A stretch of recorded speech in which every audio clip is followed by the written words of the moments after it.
Ang ating pong pag-aaralan ngayon o magiging pagbubulay-bulayan ay narito sa Exodus chapter 14 verse 13 at papamagatan ko po ang ating pag-aaral na on the brink. Now, yung salitang on the brink, ang ibig sabihin nun ay nasa bingit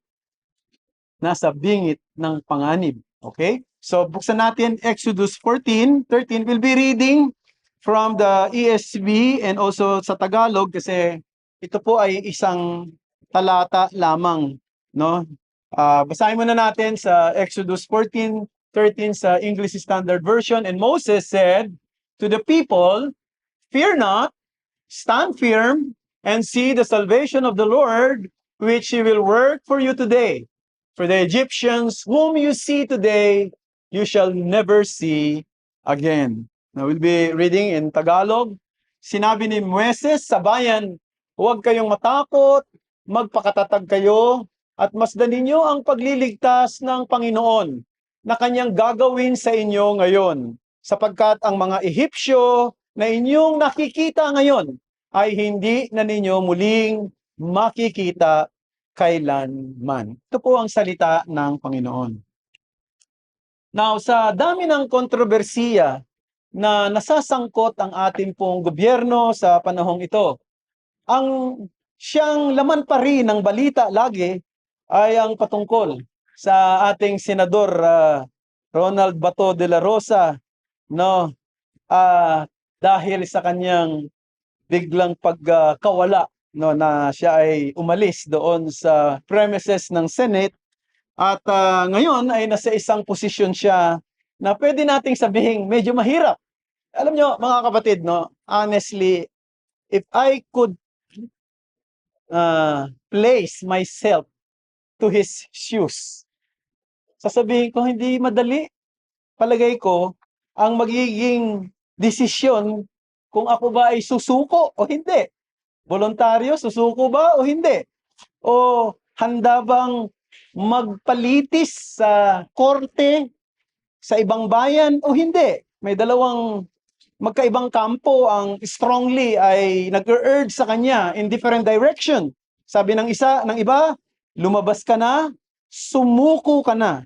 Samantalang ang iba naman ay nagsasabi, huwag kang susuko, maliban lang ang korteng lokal ang mag-issue ng warrant sa iyo. Palagay ko sa oras na ito ang hirap gumawa ng desisyon kung ilalagay natin o ilalagay ko ang sarili ko sa kanya. Now, binanggit ko yan sapagkat ang buhay po, at siguro mas accurate na sabihin ko, ang buhay na kung saan minsay nilalagay tayo ng Diyos ay isang buhay na minsan ay dumarating sa bingit ng alanganin, bingit ng panganib, no? At napakadaming mga obstacles and opportunities, we are repeatedly confronted with moments that demands decisive action. No, dito sa talata na binasa natin, ang bayan ng Israel ay nasa isang eksaktong sitwasyon. Narito sila sa isang sitwasyon na ang kanilang harapan ay isang dagat. Isang napakalaking dagat, ang tinatawag nating dagat na pula. At sa kanilang likuran ay ang paparating na mga karwahe ng mga sundalo ni Paraon na tumutugis sa kanila. Ano ang kanilang gagawin? Anong desisyon? Sino ang kanilang pakikinggan? Anong tinig ang kanilang susundin? Would they follow their instinct for self-preservation? Or would they obey God's instruction? Which, humanly speaking, was not easy to accept sometimes. Mga instruction ng Panginoon na hindi madaling tanggapin. Minsan, hindi ba? At any rate, brethren, ang Diyos ay isang Diyos na nakapangyayari. Ito ay isang malaking bagay sa atin bilang isang Reformed Christians that we believe in God's sovereignty. At yung paniniwala natin sa sovereignty ng Panginoon ay isang napakalaking bagay na nakatutulong sa atin para hindi natin harapin ang mga pangyayari sa isang negatibong kaisipan. Of course, sometimes darating tayo sa isang difficult moments, kailangan magdesisyon, may mga pressing circumstances, may mga confusing condition. Pero alam niyo, ang Diyos, hindi naman niya gustong maging miserable ang buhay natin eh. Gusto niya lang tayong turuan na pakinggan ang kanyang tinig, na sundin ang kanyang panuntunan, sapagkat ang kanyang utos at ang kanyang kalooban ay laging tama para sa atin. At ito ang mensahe na gusto kong bigyan ng pansin ngayon pong hapon. In life's hardest moments, God's people listen and trust His voice. In life's hardest moments, God's people listen and trust His voice. I have 3 headings or 3 things to say to you this afternoon. I'll try my best to finish early kasi meron pa tayong gawain mamaya where we listen to the testimony of our brother. First of all, fear not instead of panic. Yun ang makikita natin dito sa verse na binasa natin. Fear not instead of panic. Sabi rito ng Panginoong Diyos kay Panginoong Diyos through Moses, fear not, stand firm, and see the salvation of the Lord. Alam niyo, yung takot na maaaring nararamdaman ng bayan ng Israel nung oras na yon ay takot sa nakaraan. Bakit? Bakit sila hinahabol ng mga Egyptians? Bakit sila hinahabol ng mga karwahe ni Paraon? Sigurado, hinahabol sila para maghiganti laban sa kanila. Now, sa ating kaso, may mga failures tayo, may mga kasalanan, mga painful circumstances in the past na maaaring nagpapatuloy na nagtotrouble o naghohont sa atin. No? Past failures can produce shame. Past sins can create guilt. Painful experiences can leave emotional scars that affect the way people think, the way people trust, the way people respond to others. May mga pangyayari kasi, minsan tapos na yan, o nakaraan na yan, pero naglilinger pa rin sa isip natin at sa puso natin. At minsan nakakaapekto sa ating pamumuhay at maging sa mga decision making. Halimbawa, alala ko nung teachers retreat, yung iba sa atin dito ay umattend ng teachers retreat sa UPLB, sponsor ng church ni Pastor Noel Espinosa, Grace Baptist Church sa Los Baños, ay isa ako doon sa speaker. At during the open forum, may nagtanong. At ang tanong ay, nahihirapan siyang pumasok sa isang relationship dahil siya'y pinagsamantalahan. No? At yung abuse na kanyang naranasan ay mismo sa kanyang sariling ama. Now, isipin niyo yun, mga kapatid. No? Ang bigat nun, di ba? Siyempre, kung may pinakamalapit na tao sa buhay mo na pwede nating sabihin kakampi mo, di ba? Kasangga mo, malapit sa'yo, yung tatay mo. Pero yung mismong tatay mo, ang siyang umabuso sa'yo. At dahil doon, naapektuhan maging ang kanyang mga desisyon sa larangan ng pagpasok sa mga relasyon. Naintindihan nyo siguro yan, mga kapatid, at walang madaling sagot sa mga ganyang klase ng struggle sapagkat may malalim na sugat yan na inilagay sa isip at puso ng taong yon. Bagamat Christian ka na, bigat mananampalataya ka na. In the same way, many people wrestle with trust issue because they have experienced betrayal, rejection, heartbreak in previous relationship. In Israel case, ganun ang nangyari. Meron silang problema sa Ehipto sa nakaraan at yung humahabol ng mga tao ay narito hindi para sila yakapin, kundi para sila gantihan. In Israel case again, there is a fear of the future that arose from the uncertainty of the wilderness that lay before them. You see, galing sila sa Egypt, no? Pagkatapos, patungo sila sa wilderness. Now, isipin nyo mga kapatid, ano ang buhay na mangyayari sa isang napakalaking disyerto na kanilang tatahakin? Hindi ba't dito sa lugar na ito na maaaring hindi sila pamilyar, ay may mga unknown dangers, may mga hardships, may mga kung ano-anong mga sitwasyon na maaaring hindi pa nila nakikita na nagdudulot ng takot sa kanila. Saan sila kukuha ng pagkain? Saan sila kukuha ng tubig, ng proteksyon, ng direksyon? Now, humanly speaking, the future look uncertain and frightening for them. Now, if we can shift that kind of situation to us, ganun din naman siguro ang pwede nating maramdaman in many ways, ba? These mirrors are experienced today. And one of the greatest causes of fear is not knowing what the future holds. Diba? We fear what may happen tomorrow, what may happen to our health, finances, relationship, family, ministry, or even the directions of our lives. Wala pong katiyakan ngayon, no, sa ating panahong ito. Tulad ng sinabi ko kaninang umaga, no, ngayon ang bilis ng magkaroon ng retrenchment. Isa sa mga attender natin dito nung nakaraan, matagal ko siyang hindi nakikitang hindi uma-attend. At nagkita kami sa isang lugar at isa sa mga dahilan kung bakit hindi siya naka-attend daw dahil bigla na lang nagdeklara ng tanggalan. Imagine mo, 6 na taon na siyang nagtatrabaho, biglang magkakaroon ng tanggalan at maaaring maganda rin, medyo lucrative din yung kanyang salary doon, magkakaroon ng tanggalan.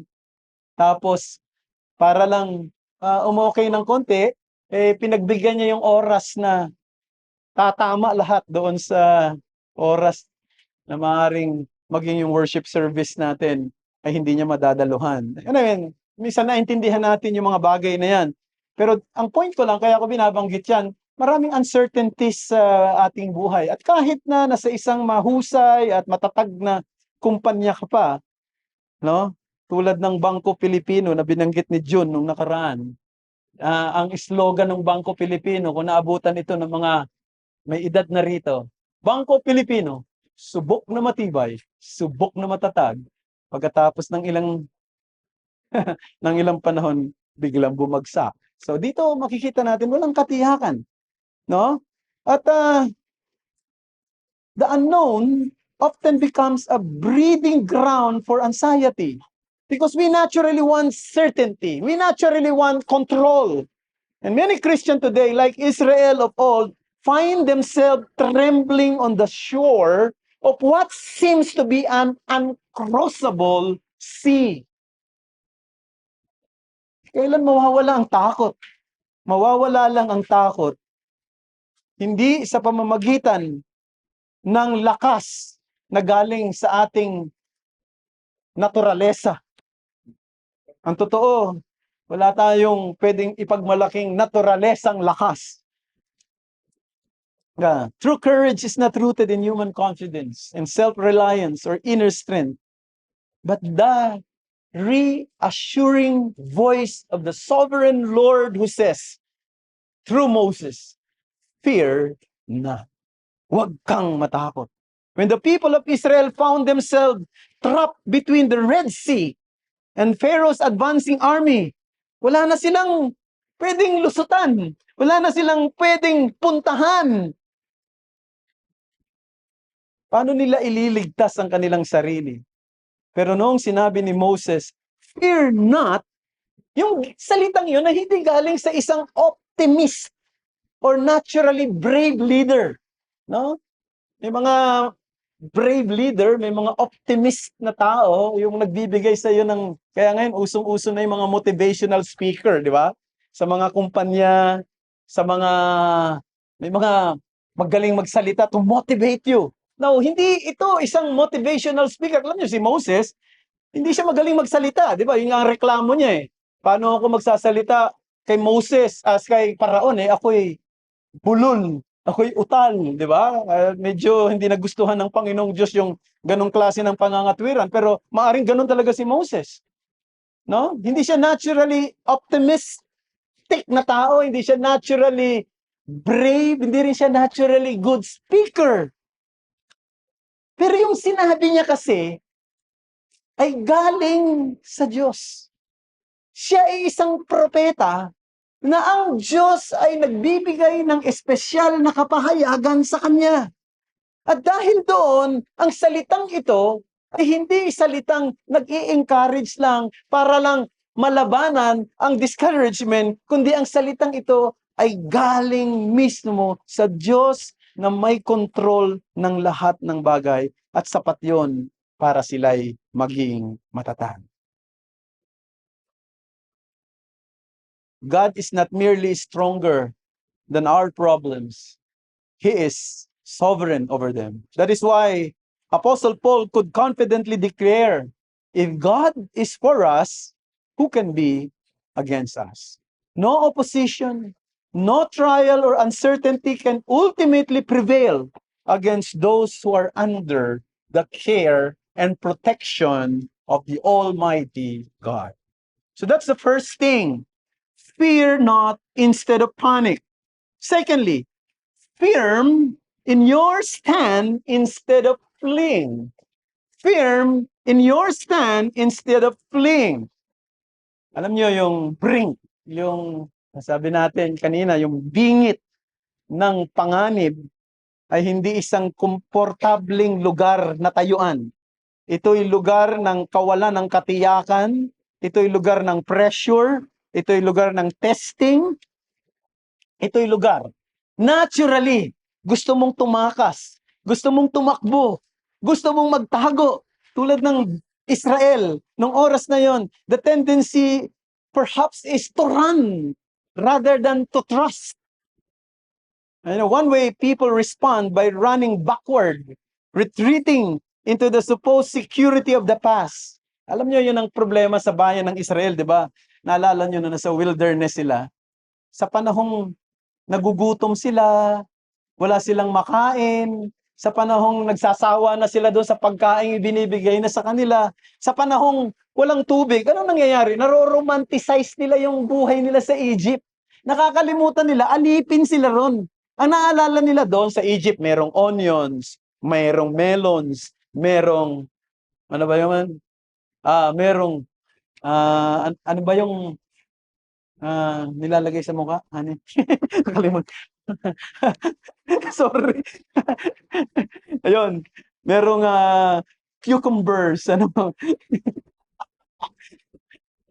Yan ang naalala ko, nilalagay sa mukha, nilalagay na pantanggal ng mga eye bag, Pero naalala nila yung mga bagay na yon, while conveniently forgetting yung cruelty na naranasan nila sa lugar na yon. Pag walang tubig, ano nangyari? Gusto nila bumalik sa Ehipto. Nung malaman nila na yung mismong lupang pangako ay may mga matataas na pader, no? At nung malaman din nila na yung mga tao, kasi yun yung report ng, di ba, yung 12 spies nung bumalik, merong 10, ang report nila, ang talaki ng mga tao doon. Puro mga higante ang mga tao ron. Natakot sila. At gusto na nilang bumalik sa Ehipto. Gusto na nilang, kalimutan itong journey na ito. The discomfort of the present made slavery in the past seem preferable to trusting God for the future. Di ba ganyan din tayo minsan, mga kapatid? Maaring you were tempted to retreat when following God becomes difficult. Some begin to withdraw. Pagka yung expectation niya hindi na-meet, kung yung mga prayers niya hindi nasasagot, yung mga struggle niya, nandoon pa rin. Kapag siya ay napapalibutan ng mga taong ang personalidad hindi nagbe-blend sa kanya. No? Alam mo, sa ganitong klase ng crowd, sigurado ko iba-iba personality natin eh. At may mga panahong hindi nagbe-blend yung personality mo sa personality ng iba. May mga panahong bumabanggayan. May mga panahong, di ba, merong collision, merong collusion. And some become discouraged when they receive criticism. No? May ginawa kang maganda, pero ang narinig mo hindi papuri, kundi kritisismo. O kaya may ginawa kang maganda, hindi na-appreciate. Hindi na-recognize. May ginawa ka, meron ka i-contribute sa church, walang recognition.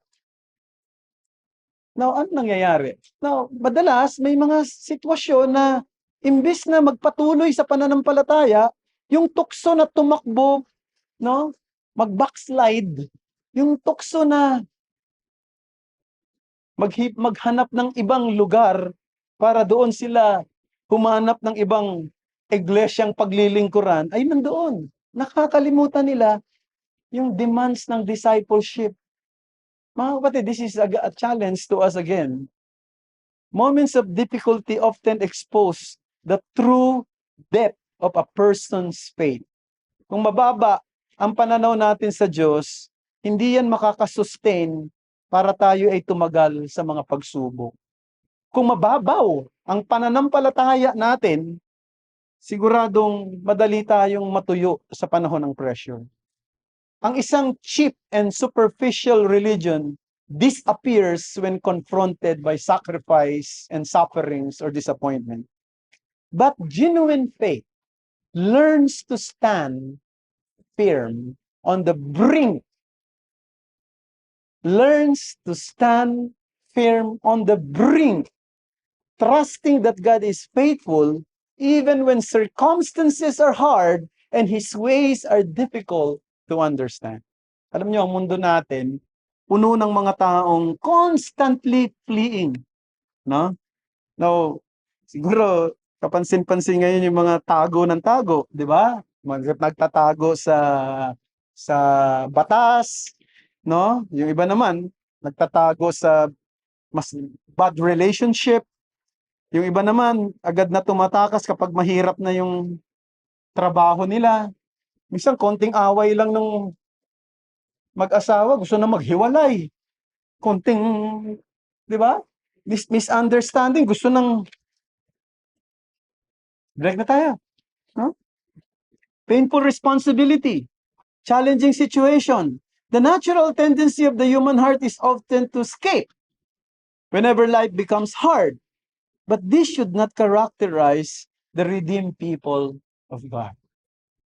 Nabasa ko yung mga heartbreaking accounts. Alam niyo, kung gusto niyo magbasa ng mga heartbreaking accounts sa mga Christians under persecution sa buong mundo ngayon, bisitahin niyo yung Open Doors website. Nandoon lahat yun. Nabasa ko yung isa sa mga heartbreaking account ng mga Christian suffering under persecution sa North Korea. Alam niyo yung mga nakakulong na mga Christian doon, napipilitan silang kumain kasi ginugutom talaga sila. Hindi sila pinapakain ng tama. Alam niyo nangyayari, may mga daga na dumadaan doon sa kanilang kulungan. Hinuhuli nila yon, kinakain nila para lang makasurvive sa hirap na kanilang pinagdadaanan. Pero hindi nila kailanman itinatwa at tinalikuran ang kanilang pananampalataya. Diba magandang aral sa atin? No? Dali ka bang sumuko? Madali ka bang maasar? Madali ka bang mainis? Madali ka bang masuya? Ha? Isipin mo yung mga taong ito, no? Grabing hirap. Pero hindi nila kailanman isinuko ang kanilang pananampalataya kay Kristo. Napaka-unbearable, napaka-cruel, yet they remain steadfast because they understood that following Christ is worth more than comfort, safety, or even life itself. It's more than comfort. It's more than life itself. And God calls us to be a people, not a fleeing people, but a people who stand firm in the truth, firm in worship, firm in following Christ in both good times and in bad times. Ang mga mananampalataya ay dapat tumatayo ng may katatagan sa gitna ng kritisismo, pressure, sufferings, persecution. Dapat nagpapakita ng kanilang confidence at pagsalig sa Diyos sa Diyos na hindi bumabago ng kanyang katangian, sa Diyos na hindi nagbabago ano man ang sitwasyon ng ating buhay. Isang Diyos na dapat nating paglingkuran. So that's number 2. Firm and stand instead of fleeing. Last but not the least, focus on God instead of self. Di ba yung sinabi rito ulit, basahin natin. And Moses said to the people, fear not, stand firm, and see the salvation of the Lord, which He will work for you today. For the Egyptians whom you see today, for you shall never see again. Nakakatakot yung sitwasyon ng mga Israelita nung panahon na yon, di ba? Hindi madali ang kanilang kinatatayuan. Pero alam niyo mga kapatid, doon sa nakakatakot na lugar na yon, yung pala yung best place para masaksihan nila ang gagawin ng Diyos. Dinala ng Diyos sila sa ganung sitwasyon para ma-display sa kanilang paningin ang kapangyarihan ng kanyang pagliligtas. Ang dagat na nakikita nila sa harapan ay isang disaster kung titingnan. Pero yung pala ay doorway to deliverance. What appeared to be certain destruction was transformed by God into the very means of salvation. Ay, di ba? Narinig na natin ito. Man's extremity becomes God's opportunity. Right? It is often that when human strength is exhausted, when every earthly hope seems gone, and when circumstances appear most hopeless, that God performs His greatest works. Ang Diyos ay nagagalak na ipakita ang kanyang kapangyarihang sa sitwasyon na ang ating kakayanang pangtao ay nawawala. Now, isipin nyo ito mga kapatid. Tinitingnan natin dito ay ang Exodus. Tinitingnan natin dito ang bayan ng Israel noon. Pero titingnan natin tong sitwasyon na to at ilalagay natin sa bagong tipanan. Ang bayan ng Israel na sa isang lugar na kinokompronta ng dalawang panganib sa harap at sa likod. Hindi ba? Pero doon pala sa lugar na yon, mangyayari ang dakilang pagliligtas. Ang dakilang pangyayari na hindi na mauulit muli. No? Na ang bayan ng Israel ay makakakita ng matinding pagkilos ng Diyos, ano pat makakalakad sila sa gitna ng isang dagat na pula na hinati ng Diyos at nakalakad sila. And for the first time, sabi nga na, di ba, sa mga Bible quiz, no, na yung anong lupa, ang minsay nilakaran at hindi na muling nalakaran pa. Yan ang lupa na tinuyo ng Diyos, na hinati ng Diyos, yung Red Sea. Now, ilagay natin yan sa bagong tipan. Now, who could imagine, brethren, na yung ipinanganak sa isang pasabsaban, siya pala yung pangakong tagapagligtas? Who could have imagined na yung cross na instrumento ng capital punishment sa mga kriminal sa panahon ng imperyo ng Roma ay magiging lugar para ang kaligtasan sa mga makasalanang tulad natin ay ma-accomplish? Sino nakakapag-isip ng ganyan? Diba? Pag nakikita ng mga tao nung panahon na yun ang krus, nakikita nila yung kahihiyan. Nakikita nila, matinding kaparusahan. Sapagkat yun ang pinakamatinding parusa sa mga taong kriminal nung unang panahon. Sinong mag-iisip na doon sa krus na yan, mangyayari ang dakilang kaligtasan na ating tinanggap? Doon pala sa krus na yan, mangyayari ang pagdurog ng ulo ng ahas na pinangako sa Genesis chapter 3 verse 15. Nadudurugin ng binhi ng babae ang ulo ng serpente. Who could have imagined that, brother?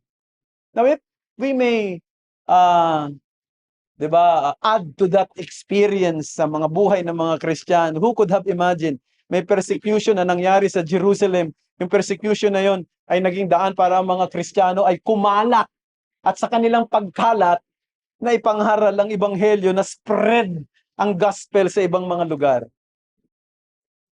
Isipin din natin ito. Ito ay nangyari sa kasaysayan. Nagkaroon ng matinding persecution sa England. At dahil doon, mayroong grupo ng mga tao na sumakay sa, kung tawagin ay Mayflower boat. Ilang bangka na sinakyan ng kung tawagin ay mga Pilgrim's Fathers. Mula sa Inglaterra, kanilang tinawid ang Atlantic Ocean. Marami namatay habang sila'y tumatawid sa Atlantic Ocean. Marami hindi na nakarating mismo doon sa kanilang pupuntahan. Pero may mga nakarating. At yung mga nakarating na yon sa lugar ng Florida, sa ibang bahagi, sa West Virginia, ang magsisimula ng isang bansang makapangyarihan, ang bansa na Amerika, na magpuproduce ng missionaries sa buong mundo noon hanggang ngayon. Ang may pinakamarami pa ring missionaries na pinadadala sa buong mundo ay nanggaling sa bayang yan. Nagsimula sa isang persecution sa Inglaterra. Tumawid ang mga Kristiyanong ito sa Atlantic Ocean. Nakarating doon sa baybayin ng Amerika, naging isang bansa at ginamit para sa paglaganap ng ebanghelyo. Ano pat ang ebanghelyo ay nakarating maging dito sa ating bayan. Kaya't marami na mga Pilipino ay nakapakinig ng ebanghelyo. Again and again in history, God turns apparent defeat into victory, sufferings into blessing, hopeless situation into opportunities for His glory. Yung mga iniisip natin na parang, di ba, dead end na. Yung pala ang simula pa lamang ng pagkilos ng Diyos. Mga kapatid, as we stand on the brink of life-changing decision, may mga panahong darating tayo sa isang sitwasyon na hindi natin alam, ano bang dapat kong gawin? Kanan, kaliwa, pasulong, paatras. Sana maging gabay natin itong nangyari sa nakaraan sa bayan ng Israel. Narinig nila ang tinig ni Moses. Pero yung tinig ni Moses ay galing sa Diyos. Fear not, stand firm, and see the salvation of the Lord. And Scripture continually calls God's people even today to move forward, not in fear, but in faith. And brethren, we have to remind you, mas marami na tayong alam kaysa sa mga tao sa lumang tipan. Mas marami na tayong alam. Yung nalalaman ng mga Israelita, yung nakita nila sa panahon ni Moses, sa panahon ng mga propeta, mas higit na marami na tayong alam kaysa sa kanila. Lalong-lalo na yung pagkaunawa natin sa soberenyang pagkilos ng Diyos. May dahilan tayo para lalong magpatuloy sa pananampalataya sa kabila ng mga matitinding challenges na haharapin natin sa buhay ngayon. Noong Great Depression, isa sa mga hindi makakalimutan sa bahagi ng kasaysayan ng Amerika, yung tinatawag na Great Depression. 1930s yan, no? Siyempre, hindi pa ako buhay noon. Ha? At marami sa inyo rito, ewan ko lang kung mayroon nang nabubuhay noong 1930, no? At ayon sa kasaysayan, in fact, si Pastor Steve one time, di ba, binanggit niya rito yung kanyang lolo, no? Nung panahon ng Great Depression. Nung Great Depression, nearly half of all Americans were unemployed. Kalahati ng mga Amerikano noon, walang trabaho. Tapos yung tinapay na ang tawag dito parang binibigay, parang kumbaga sa atin ngayon ayuda, no? Talagang pila-pila mga Amerikano para kumuha nun. May mga riot na nangyayari sa street ng Washington, D.C. Pero alam nyo, nung panahon ng desperation and depression, merong isang bagong tinig na narinig sa publiko. Ito ay tinig ng bagong halal na presidente na ang pangalan ay si Franklin Roosevelt. Si Franklin Roosevelt ay pilay. Nakita niyo na yung kanyang picture? No, merong naka-brace yung kanyang paa. No? Pilay siya eh. Si Franklin Roosevelt.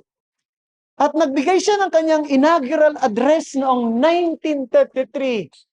Ito yung kasagsagan ng depression. Hirap siyang tumayo. Pero tumayo pa rin siya ng merong leg braces. At konti lang ang kinang sinabi sa harapan ng mga Amerikanong takot, hirap. Ito lang ang kanyang sinabi. The only thing we have to fear is fear itself. Ang isang bagay lamang na dapat nating katakutan ay ang takot mismo. Ang salitang yon ng presidente ay nakatulong para kumalma ang nagpapanik ng mga mamayan sa Amerika at muling makabangon at muli ay makabangon sa kanilang kalagayang pang-ekonomiya at ngayon sila isang superpower nation. Now, mga kapatid, in infinitely greater way, the Word of God dispels the fears of believers. We may indeed face heartbreaking trials, painful uncertainties, and frightening circumstances in the future. But above all the noise of fear, we can hear the voice of the sovereign God. Fear not. Stand firm and see the salvation of the Lord. Pero gusto kong tapusin yung ating pong preaching ngayon sa pag-quote ng Psalms 46 verses 10 to 11. Kayo'y magsitigil, kilalanin ninyo na ako ang Diyos. Ako ang mamumuno sa mga bansa. Ako ang mamumuno sa lupa. Ang Panginoon ng mga hukbo ay kasama natin. Ang Diyos ni Jacob ay kanlungan natin. Manalangin tayo.